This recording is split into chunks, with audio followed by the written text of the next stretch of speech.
Bom dia, amados, a paz do Senhor Jesus, aqui pastor Carlos Alberto e com você, Manhã com Deus.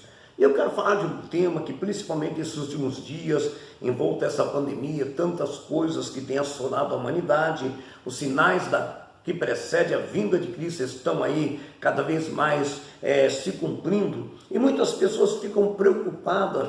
Eu quero deixar aqui um pequeno estudo, uma pequena explicação sobre o princípio das dores. Lá no livro do Evangelho de Marcos, capítulo 13, está escrito assim: ao sair de Jesus do templo, disse-lhes um dos seus discípulos: Mestre, que pedras, que construções! Mas Jesus lhe disse: vê essas grandes construções? Não ficará pedra sobre pedra que não seja derribada. E no Monte das Oliveiras, defronte do templo, achava-se Jesus assentado, quando Pedro, Tiago, João e André lhe perguntaram em particular: diz-nos, Senhor, quando sucederão essas coisas? Que sinal haverá quando todas elas estiverem para cumprir-se? Então Jesus passou a dizer-lhes: vede que ninguém vos engane. Muitos virão em meu nome dizendo sou eu, e enganarão a muitos. Quando, porém, ouvides falar de guerras, rumores e guerras, não vos assusteis, é necessário assim acontecer, mas ainda não é o fim. Porque se levantarão nação contra nação, reino contra reino, haverá terremotos em vários lugares e também fomes. Estas coisas são os princípios das dores. Estais vós de sobreaviso, porque vos entregarão aos tribunais e às sinagogas, sereis açoitados, e vos farão comparecer à presença de governadores e reis por minha causa, para lhes servirem de testemunho. Mas é necessário que primeiro o evangelho seja pregado em todas as nações. Amados, Jesus agora responde à indagação dos discípulos que perguntam: mestre, quando isso se dará? Jesus sabia que os seus discípulos ficariam ansiosos para saber quando ele voltaria para eles. Até mesmo no dia de sua ascensão ao céu, eles lhe perguntaram a respeito dos acontecimentos, lá em Atos 1,6. Jesus respondeu que Deus não tinha dado a eles a agenda do seu trabalho futuro. Em Marcos 13,32, Jesus expressa essa ideia de uma forma que alguns acharam confusa, por causa do modo que ele se refere a si próprio. O filho não sabe tudo o que o pai sabe.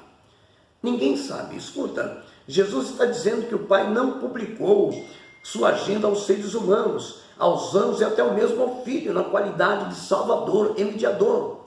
Como a segunda pessoa da Trindade, Jesus sempre soube a hora, mas o seu conhecimento disto não é para homem ou anjos, e não está acessível a eles. O Pai não pretendeu revelar esse conhecimento aos discípulos. Então o que devemos fazer, amados? Partindo do fato que a sua agenda vinda não está revelada, Jesus chega a uma importante conclusão: nosso dever é vigiar e orar. O evento em si é certo de acontecer. O alerta de Jesus significa que ele é iminente, isto é, pode acontecer a qualquer momento. A segunda vinda seguirá a tribulação, enquanto o arrebatamento virá antes dela. A segunda vinda será precedida por certos sinais proféticos, e aquela altura o tempo já será conhecido, mas o arrebatamento poderá acontecer a qualquer momento sem aviso. Desta forma, para todos os eventos do final dos tempos, a preparação e a chave é: vigiai, preparai os crentes, os capacite para que quaisquer sinais que possam preceder o evento. Vigiar, meu amigo, significa viver em atitude de espera confiante, como está em Lucas 12,36. Por um lado, sentindo o desejo constante de ver Jesus, e por outro lado, sendo paciente, ativo na vida das boas obras para as quais ele nos chamou, em Efésios 2,10. A esperança em que confiamos não nos leva a procurar saber freneticamente qual é a agenda de Deus. Ao invés disto, ela é o nosso fundamento para vivermos dias após dias em obediência ao Senhor. Amém? Então, amados, veja bem, devemos tomar cuidado, porque o próprio Jesus instruiu: olha, muitos virão dizendo que é o Cristo. Amém? Haverá guerras e rumores de guerra entre as nações. haverá terremotos, fomes e problemas, que isso é início da dor.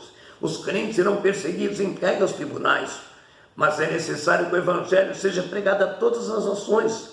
Também membros da própria família entregando uns aos outros. Os crentes serão odiados naquela época. Surgimento do abominável, da desolação, e então virá grande tribulação. Falsos cristos e falsos profetas, sinais celestes, o sol e a lua escurecerão e as estrelas cairão. Mas a igreja de Cristo, a noiva de Cristo, já estará reinando na glória. Então, amado, é de suma importância você estar na igreja, buscando, se preparando. Eu digo que a igreja é o lugar onde você está carimbando o teu passaporte para o reino celestial. Amém? Já estamos vivenciando há quanto tempo os sinais que precedem a vida de Cristo. E o que me preocupa é justamente isso, a apatia, a frieza espiritual, o desânimo espiritual. Hoje, com muito respeito, nós sabemos que essa pandemia que está afetando toda a humanidade, nada acontece se não houver a permissão de Deus. Mas Deus está no controle de todas as coisas. Não existe prova que Deus não tem autoridade sobre ela. Porque está escrito, todo poder, toda autoridade foi me dado nos céus e na terra. Se o Senhor Jesus quiser, Ele dá um passo nessa pandemia hoje. Mas por que Ele está permitindo?